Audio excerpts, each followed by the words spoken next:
Thank you for listening to Dharma Talk from One Mind Dharma. My name is Matthew Sokolov. I'm Elizabeth Sokolov. And we run One Mind Dharma. You can learn more about us at www.oneminddharma.com or visit oneminddharma.com/app to download our new mobile app and listen to Dharma Talk on the mobile app. What else we have going on? Oh, we have a live online meditation group that we're going to do with a guided meditation, a little talk, time for discussion. It is on, I think, June 1st, which is a Thursday. You can learn more about that at oneminddharma.com/live. We also have a number of albums for sale of guided meditations if you're interested in deepening your practice and listening to some guided meditations. And you can find those at oneminddharma.com/collections. That kind of sounds bad now that I hear it out loud. It's like you got sent to collections or something. Anyways, oneminddharma.com/collections, because I didn't love the word albums because they're not like musical. I don't know. I don't think all albums are musical. Absolutely not, but it just seemed weird. I get that. But now collections sounds worse. Anyways, that's the website. Did I miss anything? If you're in Northern California, you can always come sit with us. SonomaInsight.org has our sitting groups. And okay, I'm gonna stop making announcements, I think, right? Yeah. Did I miss anything? No. Cool. So in case you don't regularly listen to Dharma Talk, we started this podcast just as a way to talk about Dharma and meditation and kind of all things related to Dharma, which is everything, and in a more casual format than the formal Dharma Talk, which we also have a podcast with those kinds of talks, but just as a kind of almost like a Dharma-y conversation. So I thought that this week, I don't remember what we talked about last time we recorded. We had a kind of crazy couple weeks. I was out of town on retreat, and it's been a while. But I thought we'd talk this week about, I was reading something last night, and we've been talking a little bit about what emotions are. Both from a, true scientific understanding, I guess we'll get into how there may not be a true scientific understanding, and an experience, because we have an idea of what emotions are, but then when we tune into the experience, especially in meditation practice, it can be that it's not exactly what we thought it was. And I'll just start with what brought this up for me originally was I was sitting with a teacher at Against the Stream in Santa Monica, this wonderful lady, Molly, and we were going through an open awareness practice, and she said, bring awareness to the physical sensations you have going on in the body, the sounds you're hearing, and went through all the sense doors, including thought, and of course didn't mention emotion because emotion isn't a sense door, and traditionally. And I started having, I don't even remember what emotion it was. I had something that I identified as like, oh, I'm experiencing fear or anxiety or anger or sadness. And I thought, oh, but she didn't say, pay attention to emotions. She said all these other things. So I tried to tune into the other things. And I ended up really noticing for the first time that in that moment, and it's tended to be true since then, an emotion in my experience is largely a physical sensation in the body, and then coupled with what I always call a kind of state of mind and pattern of thinking, where like the mind almost has like I would call like an affect or something, and then like a pattern of, like with anxiety, I'm like constantly thinking about the future or how to fix something. With anger, I'm often thinking, past something someone said or did, and that's really what an emotion is in my experience. Yeah, so one of the first people, modern people, to propose that theory of emotion was William James in the mid or late 1800s. He came up with this theory that was very contrary to the I'll say quote unquote science of the time.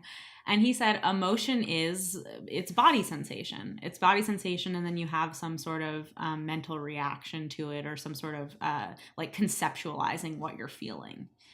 Well, I feel like a lot of psychology back then was like pseudoscience. I know, that's why I said I know I could science see you in do the quotes, quotes. but they couldn't. And before that, it was really thought, psychologists of the time really thought that emotion is in your brain, that that it's not so much like a body sensation, but how your mind reacts to something happening. And there's been different opinions since then, and it's undergone lots of different changes. But we've sort of come back to this similar understanding that emotion does really live in the body, and your mind then reacts to it or conceptualizes it. And it's pretty cool. There's been some research that they've done to test this or look at it.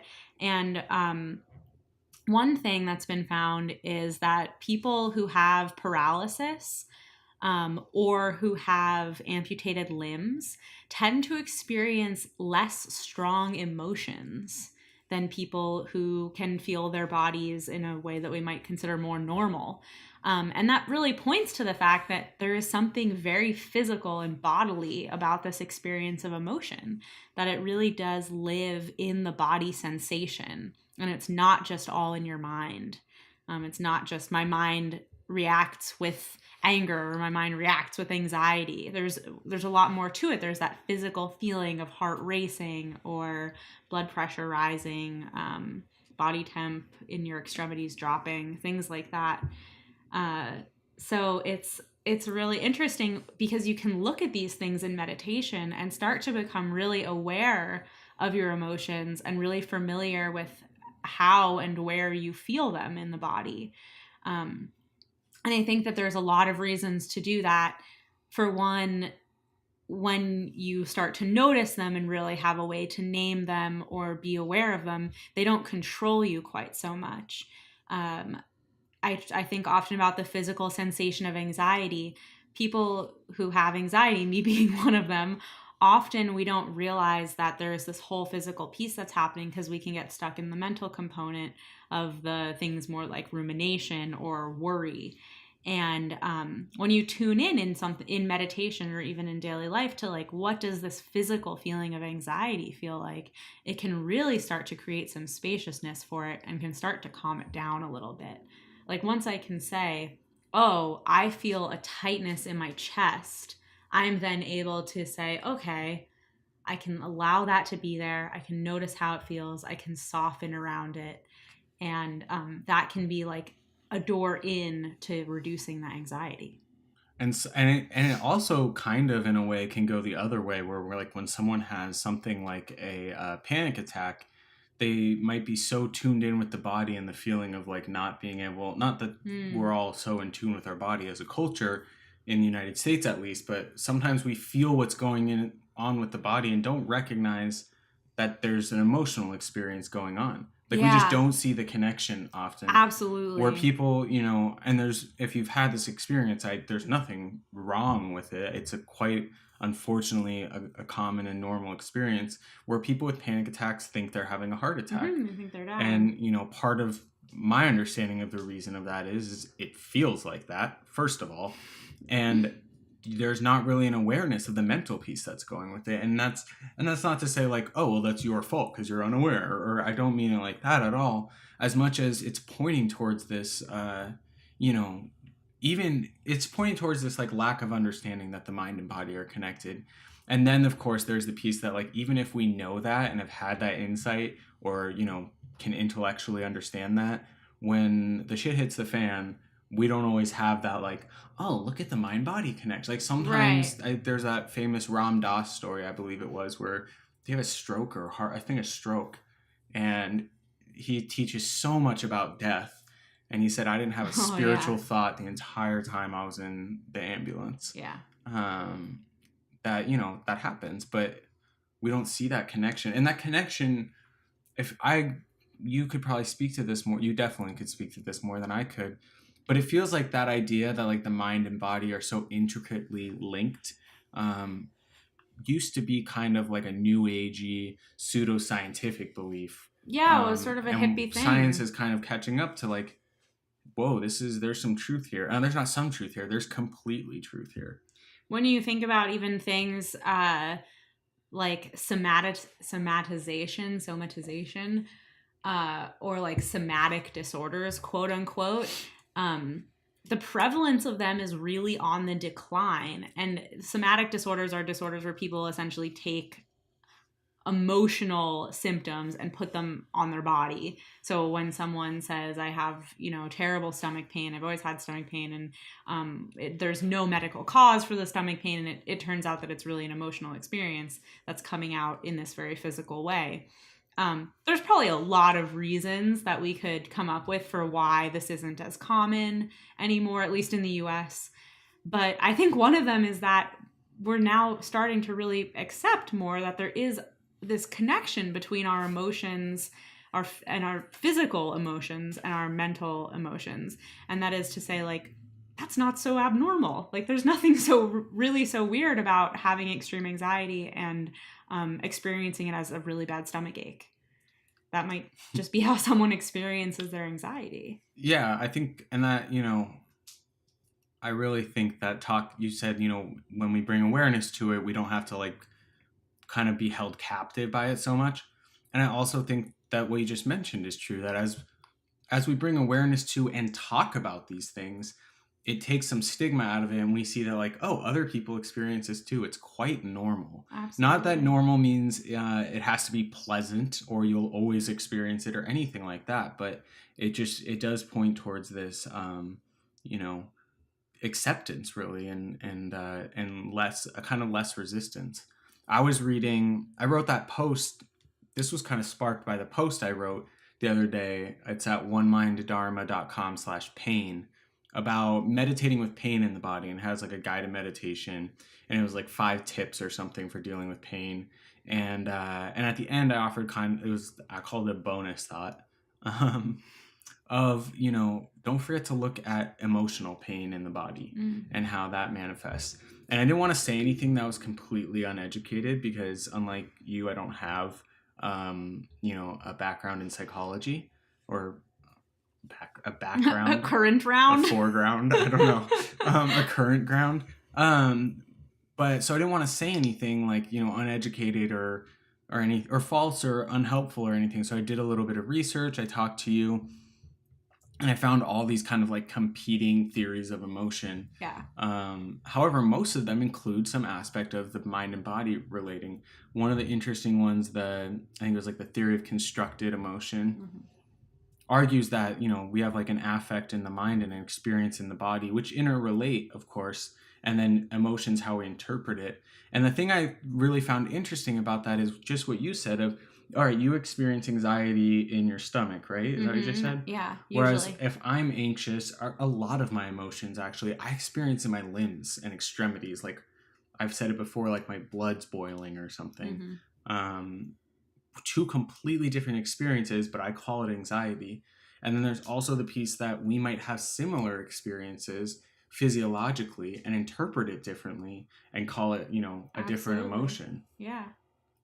So, there's this piece of, to me, like it's interesting. Like, let's have some curiosity about what an emotion is. And we're talking a lot about what I would call mostly unpleasant emotions, but it goes for pleasant as well. Absolutely. And if you think of meditation as the goal to suffer less, which is how I think of it, you think of it to escape some sorrow. Yeah, okay. To see things clearly. You should tell that story very briefly. Okay. I like that. Very briefly, Matt and I once had, I don't know if I would call it an argument, maybe a slight disagreement. He came to me and said, what do you think the goal of meditation is? And I said, to suffer less. And he said, well, I think it's to see clearly. And what?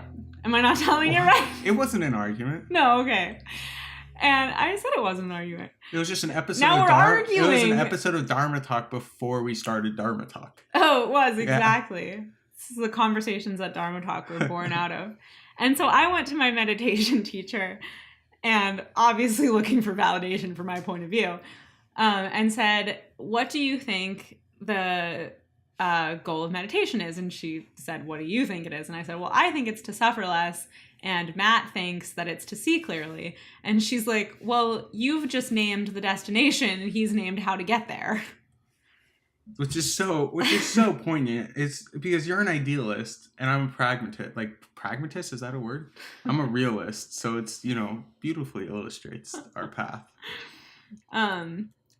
Now I've gotten totally... Anyway, okay, so if you see the goal of meditation to see clearly or to suffer less... It's amazing how I can get you off track as well as I can get myself off track.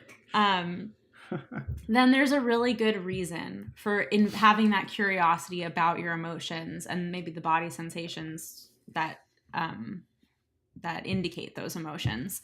Because we're going to have suffering if we're being unaware, if we're living in sort of delusion about how we feel. And we're also going to have suffering if we aren't able to notice the real moments of joy and happiness and contentment and ease and how those feel in the body. It's that living in like that really restricted range or of in a space of not knowing, not having curiosity. I think that creates a lot of suffering. It's really unpleasant to not be able to name your experience and feel your experience. It's far more unpleasant to have that aversion to just, pushing your emotions down into like a tiny little ball, which I think we've all tried to do. I've certainly tried to do it. Works well for a few years and then the drugs stop working. I think, we were talking the other day about this topic because I've been on fire about it for a few days and kind of reading and whatnot. And we sit with, we went and sat with Rick Hansen's group in, I said Petaluma, but that's where we live, in San Rafael in Marin County, who talks about like the importance of appreciating the joy and really tuning into it. And we probably talked about that 80 times here of like just tuning into a moment of joy for a few minutes. But one of the things that was interesting was when I experience emotion now, I experience it very differently than I used to. And I don't know what that is or why that is. I mean, why it is from meditation practice. But we were looking at, I don't know what you call that optical illusion thing. But it was like one of those things where you look at it and you can't, you can't really see it. And then as soon as you see what it is, it's like, oh my gosh, how did I not see that? And that's kind of how insights are in insight meditation, for me at least. And emotion's a great example of that because, there were so many years where I experienced an emotion and I was aware even of the emotion, like, oh, I'm angry right now, or I'm sad, or in grief, or whatever it is, or I'm happy. But that was it. I stopped there kind of. And now I almost never experience an emotion like that. It's ever since this kind of insight of how an emotion arises for me, I experience them largely either as like I notice a pattern of thinking happening, or I notice like a sensation in the body arise and think, oh, wow, look at how that feels. And it's interesting because just like that optical illusion thing, like I can't even... It's almost like the label or fixed view of what it is not useful. Yeah. I think sometimes when we just say, oh, I'm sad, can be a little bit of a write-off in a sense. Because the way we experience sadness in two moments can be completely different. Calling for different practices. Maybe we need some compassion for ourselves. Maybe we need to remove ourselves from a situation. And other times maybe we need to, and I don't mean this, you have to investigate for yourself. But I know for me, sometimes when I'm sad, I need to notice it and tough it out and keep going. Sometimes I need to switch to compassion. Sometimes I need to do something different. But just to say it's sadness and always treat it the same isn't really... It actually, I think, like you said, perpetuates some suffering. Yeah. Good topic. Thanks. So let me ask you a question now. Yeah. So you just want to... Before we started this episode of Dharma Talk, I asked Matthew what the topic was, and he would not tell me. And now I'm thinking that perhaps that was a way to elicit some anxiety because we were going to talk about emotions. No, I just think it comes off more organic when we don't know what's going on. Okay, fair enough. Right? I just thought I'd ask. I thought you were gonna ask me something or like say something and spring something on me in like retribution. No. I'm just making our listeners aware of the things that happen behind the scenes of Dharma Talk. Like when I told them that I shaved your head. Half of it or something? Was I sitting here with like half of a shaved head? Well, I'm glad this isn't a video podcast. Yeah, that would have been problematic. That would have been a little weird, but a little embarrassing with like half a shaved head. People who are just listening to this episode have no idea what we're talking about, but that's okay. Like, they're crazy. I could tell them, or I could tell them to go back and listen. Go back and find the episode. But so just one last question on the emotion front. I know that you're not necessarily an expert on emotion, and I don't mean that mean, but like I know you're not like a neuropsychologist who studied emotion for 50 years, or anything. So just full, disclosure on that. But what is an emotion? In my opinion? Yeah. I think it's a body sensation, and then it's however we conceptualize that body sensation. So it happens in the body first? Yes. I believe so, yes. So arguably if you're quadriplegic, you have no emotion? Okay, if you were paralyzed from the neck down. Yeah, because the person's brain still may be like the just because you don't consciously perceive the bodily sensation doesn't mean it's not sending anything to the brain, right? Yeah, you don't have to consciously. I mean, I think usually you're not. It's not like it's not like something happens, your heart rate increases, and your mind goes, "Oh my heart rate's increasing. That must be anxiety." Like it's much faster. Of course, but what I'm asking is like if you're paralyzed from the neck down, and something happens and your stomach tightens, you can't feel that. No.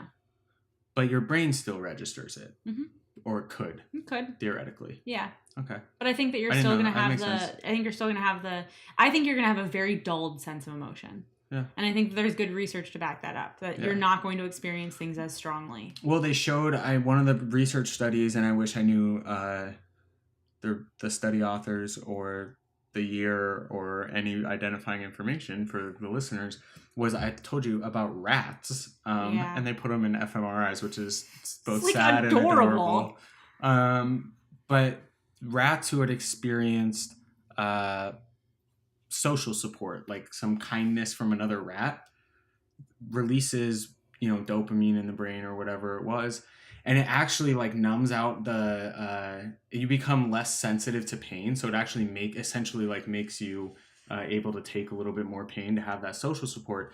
And what they found was that then when something negative happened, and I don't remember what it was, but when they did something like harmful or scary or an unpleasant emotion, the rat's brain didn't react as strongly. So suggesting the same thing. Yeah. And that is to say, like, again, I don't think that you're going to, even if you're paralyzed from the neck down, I think you're still going to experience some emotion, because there's going to be the brain part. Yeah. Your brain is still going to register the, like, that was hurtful. So what about, like, people who have their head cryogenically frozen or just floating head? Do they experience emotion? Those are not sentient beings. And And what? And how many of them are there? Millions? Yeah, okay.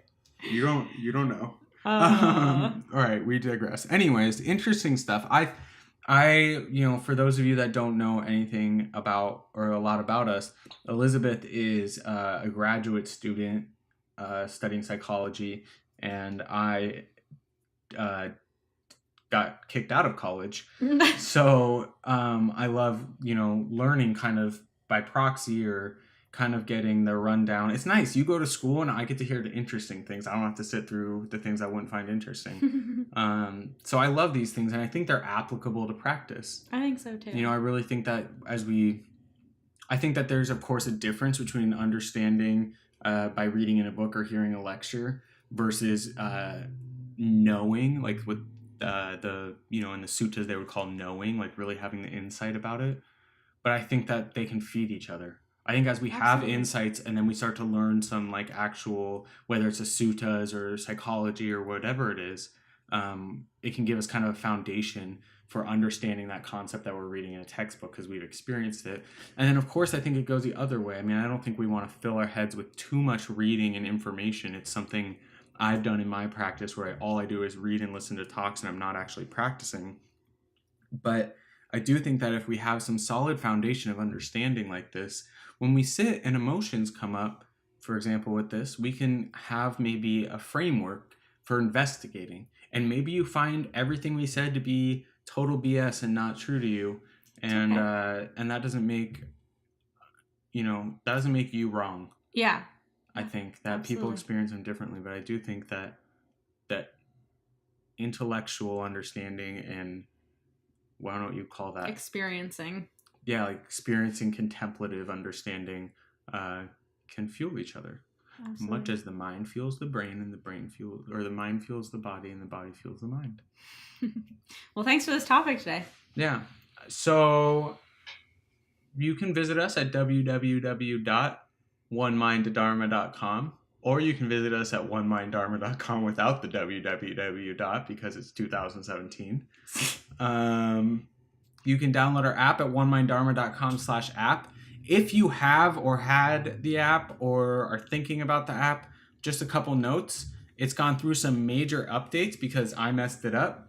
And those updates are fixed and it is in review with Apple right now and good to go with Google Play. You just got to go to the top right corner and click the little hamburger.